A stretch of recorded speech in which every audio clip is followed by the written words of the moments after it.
Hello, this message is for Pisces. It's a general reading for April 2019. I also have your springtime intuitive message for 2019, so let's get started with that first. And when I was meditating on your zodiac sign of Pisces, the images that popped up into my mind were some static and also a white lily. So I tried to make sense of that, and what came to mind was the static may represent interference or some kind of seemingly undesirable circumstance that may have happened in your life. But just know that the change is for your highest and greatest good. So in a few years from now or a few weeks from now, you may look back on this and you may understand why that change needed to occur. So the advice is to go with the flow and don't resist the change, since this will bring better times for you. And so the white lily itself, sometimes it can represent death, but for the most part, it really represents purity. It could represent anniversaries, like a 30th wedding anniversary. It could also indicate a rebirth.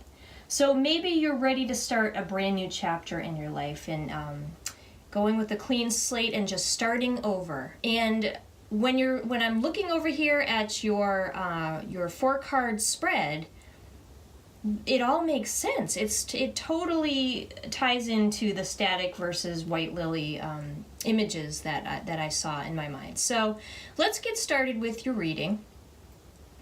I have 4 cards for you. 1 card representing each week during the month of April. And so we're going to start with the 5 of Rods in reverse. So it looks like you had a falling out with someone in the past, but you have since made amends with them.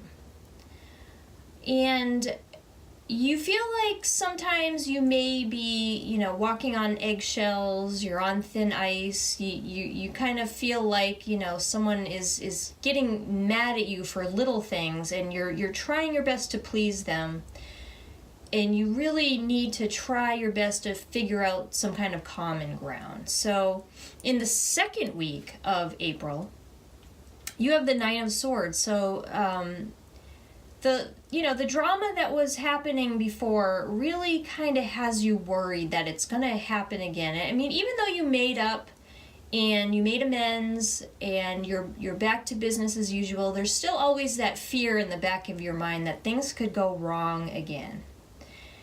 So then in the 3rd week of April, you decide that the worry is just really overcoming your relationship, and you need to speak up about it. You realize that communication is the best course of action, and whatever you were both disagreeing on before, you really need to get back into that and figure out a compromise.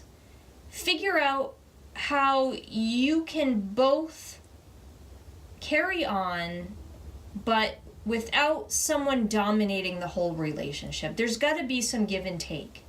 And so what you really need to do is put all your fears and worries out on the table, talk everything through the best way you can, even if this brings harsh words or whatever. But you really need to get that frightened energy, nervous energy out of you. You can't just keep it inside forever. That's just going to make you sick. So you really need to get everything out. If this breaks up your relationship, then that was going to happen eventually anyway. You might as well just really focus on the problems and figure out solutions. So then in the 4th week of April, you have the 10 of Cups, and congratulations, whatever you were worried about, and you worked out the issues, and now you can both see eye to eye, and you can have that happy life that you really were striving for in the first place. So congratulations. I hope you enjoyed this reading. Please like, share, and subscribe, and I'll see you next month.